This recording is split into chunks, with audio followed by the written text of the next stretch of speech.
근본 카드사들이 보유한 거의 1억 건에 가까운 개인정보가 유출된 사태에 대해 한 말씀 드리겠습니다. 우선 이 정보를 유출시킨 직원은 KCB라는 회사 직원입니다.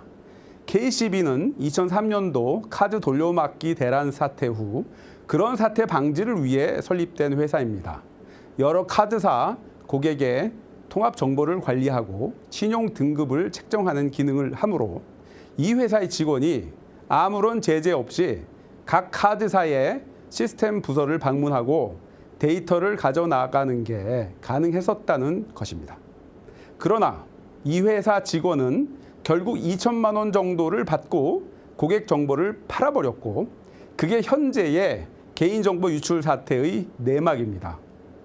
그런데 여기서 주목해야 하는 점은 정보를 유출한 방법이 무슨 고차원적인 컴퓨터 해킹이니 하는 게 아니고 초등학생도 할 수 있는 그냥 USB, 그러니까 이동식 저장 매체에 담아서 나간 겁니다.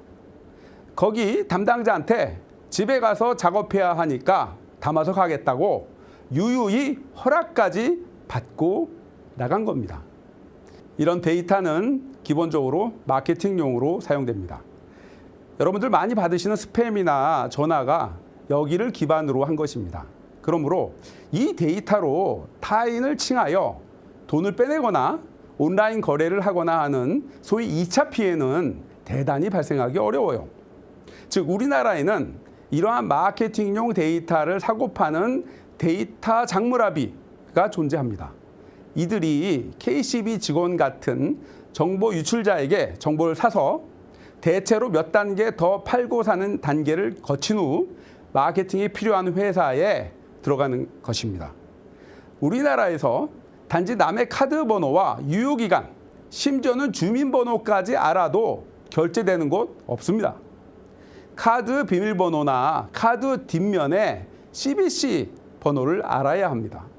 다만 외국 사이트들 중에 가능한 곳이 있는데 이 경우는 카드 회사가 후 결제를 하기 때문에 자기가 사용한 게 아니면 국내 카드사의 해외 사업팀에 연락하시면 그들이 확실하게 싸워줍니다. 이 사태로 전 국민이 공포에 떠는 상황이 될 필요는 절대 없습니다.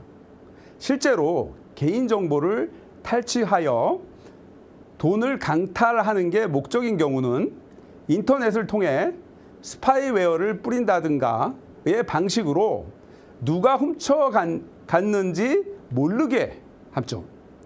이런 게 진짜 무서운 범죄고 이러한 범죄를 막기 위해 우리나라 정부는 보안기술 개발을 계속하고 있습니다.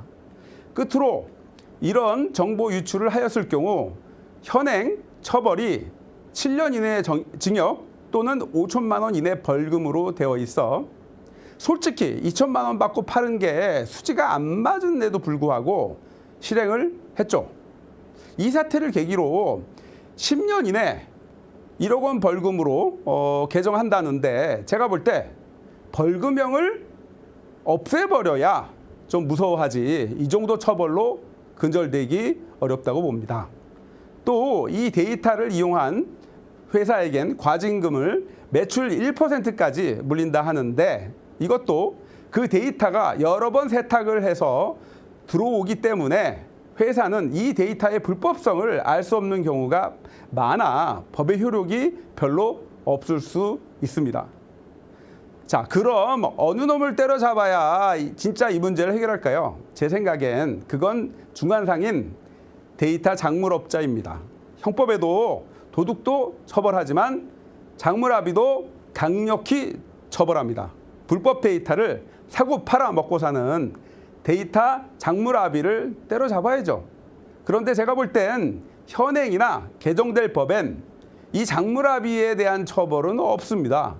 데이터 장물아비들에 대한 강력한 처벌이 이러한 대단히 후진적인 정보 유출 사태의 재발 방지에 도움이 될 거라고 생각합니다.